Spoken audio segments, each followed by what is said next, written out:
नमस्कार। आज हम मल्टी सिम पर नॉट गेट का ट्रूथ टेबल की वेरिफिकेशन करेंगे। नॉट गेट किस तरह से बिहेव करता है। नॉट गेट क्या होता है? ये एक इन्वर्टर होता है जो अपने इनपुट को, जो भी इनपुट पे आता है उसका अपोजिट देता है। अगर ज़ीरो आता है या लो होता है तो उसको हाई देता है, वन होता है हाई होता है उसको लो देता है। इसको हम मल्टी सिम पर सर्किट बनाएंगे और उसका ट्रूथ टेबल की वेरिफिकेशन करेंगे। तो हमें कौन सा सर्किट का करना है? हमको ये सर्किट लेना है। इसमें एक इन्वर्टर है, उसको हम 5 वोल्ट की बैटरी से स्विच की सहायता से उसके इनपुट पे हाई लो देंगे। हाई का मतलब 5 वोल्ट और लो का मतलब 0 वोल्ट। तो चूँकि ये एक आईसी होती है 7404, उसका एक गेट, उसमें 6 नॉट गेट होते हैं, तो उसका एक गेट लिया गया है। बाकी का सर्किट में हम लेकर के ये बनाते हैं। चलिए मल्टी सिम पर। तो सबसे पहले वही जैसे हमने बताया था आपको, TTL से 7404 की आईसी लेंगे। अब ये आईसी में 6 गेट होते हैं, नॉट गेट, उसको लेंगे ओके करके। तो देखिए ये बता रहा है एक आईसी के 6 गेट। तो आपको कौन सा गेट लेना है? ABCDEF। तो इसमें से एक गेट कोई लेना पड़ेगा। हमें ए गेट ले लीजिए। जैसे कि ये आईसी दे रखी है, इसमें 6 गेट दे रखे हैं। 14 पिन की आईसी है, 1 से लेकर 14 पिन है। 7 नंबर इसको ग्राउंड और VCC 14 नंबर का होता है। ये आपके बाज़ार से जब लेने जाओगे तो इस तरह की ये आईसी होती है। 7 पिन इधर और 7 पिन उधर होती है। तो इसका हमने ए गेट ले लिया है। अब इसको गेट लेने के बाद अब हमको लेना होगा रजिस्टर, एक सिंपल रजिस्टर जो 220 का भी ले सकते हैं आप। 220 ओम का रजिस्टर ले लिया। सर्किट वही बनाना है जो अभी दिखाया था आपको। हम रजिस्टर इसलिए ले रहे हैं कि LED को करंट को लिमिट कर सकें। एक बैटरी या DC पावर सप्लाई 5 वोल्ट की, एक ग्राउंड, ठीक है, एक स्विच लेना है हमको, ठीक है। तो सेलेक्ट ऑल करके इसी में ही हमें स्विच मिल जाएगा। यहाँ सर्च पर जा कर के अगर देखेंगे तो SPST single pole single throw लेना है। इसके बारे में आगे बताऊंगा, सिंगल पोल सिंगल थ्रो क्या होता है, स्विचेस के बारे में भी। अब हमको सिंपली वायरिंग कर देनी है। वायरिंग तो आपको आती ही होगी, अब तक तो आ गई होगी।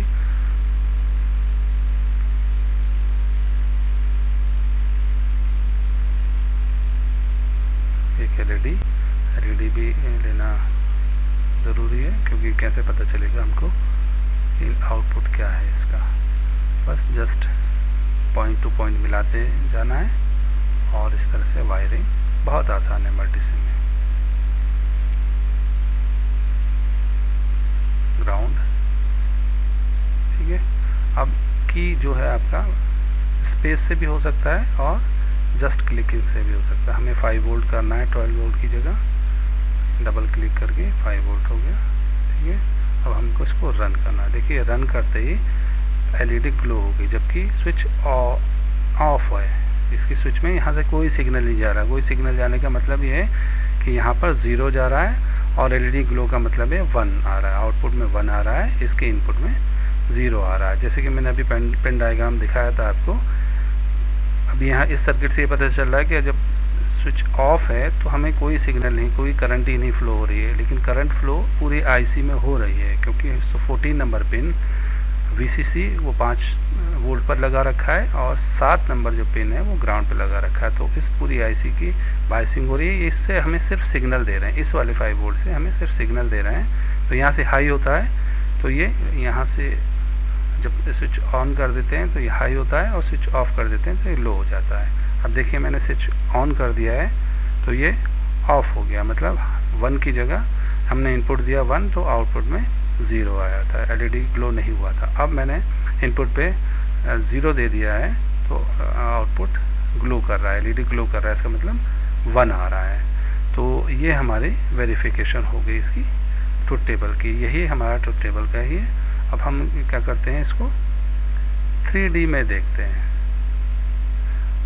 3D में देखने से पहले एक और चीज़ कि हमें इनपुट भी देख लेना है। चलो, इससे क्या होता है, एक सपोर्टिंग मिल जाएगी आपके इनपुट पे क्या आ रहा है। अगर एलईडी ग्लो है तो 1 आ रहा है और एलईडी ऑफ है तो 0 आ रहा है। अब देखिए यहाँ मैंने ऑन कर दिया तो ये वाली एलईडी 2 ग्लो होनी चाहिए और एलईडी 1 जो ऑफ होनी चाहिए। इनपुट में ग्लो का मतलब हो गया इनपुट में 1 है, आउटपुट में 0 है। अब यहाँ इनपुट में ग्लो नहीं है, इसका मतलब इनपुट 0 और आउटपुट 1, आउटपुट की एलईडी ग्लो कर रही है।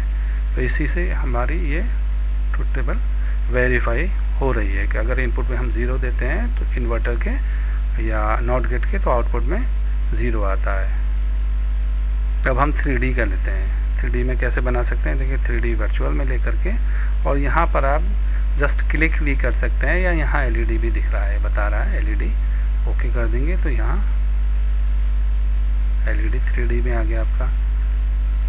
दूसरा आप फिर से एलईडी लेंगे तो ये दूसरा एलईडी हमारे इनपुट वाला साइड वाला एलईडी आ गया। एलईडी जैसा ही दिख रहा है, बिल्कुल 3D पिक्चोरियल व्यू है इसका। और अब बारी आती है स्विच का भी 3D लेना, तो 3D का स्विच लेकर अब वही 3D वर्चुअल और यहाँ सिंपली स्विच लिख दीजिए। स्विच लिखने के बाद ये आपका 3D स्विच भी आ गया। ठीक है, आप रजिस्टर चाहें तो रजिस्टर को भी 3D लिख सकते हैं। थोड़े एक इफेक्ट आएगा, थोड़ा सा अच्छा लगेगा सर्किट में। 3D पूरा सर्किट बन गया, जैसे लगे ब्रेड बोर्ड के ऊपर, ब्रेड बोर्ड के ऊपर हमारा ये कंपोनेंट्स लगे हुए हैं। ठीक है, अब हम इसको रन कराएंगे तो हमारा ये इनपुट वाला ग्रीन वाला और आउटपुट वाला ये येलो वाला, जब इनपुट ऑफ रहेगा तो आउटपुट का ग्लो होना चाहिए, जब इनपुट का ग्लो होगा तो आउटपुट का ऑफ होना चाहिए। ये हमारा ट्रुथ टेबल वेरिफिकेशन हो गया।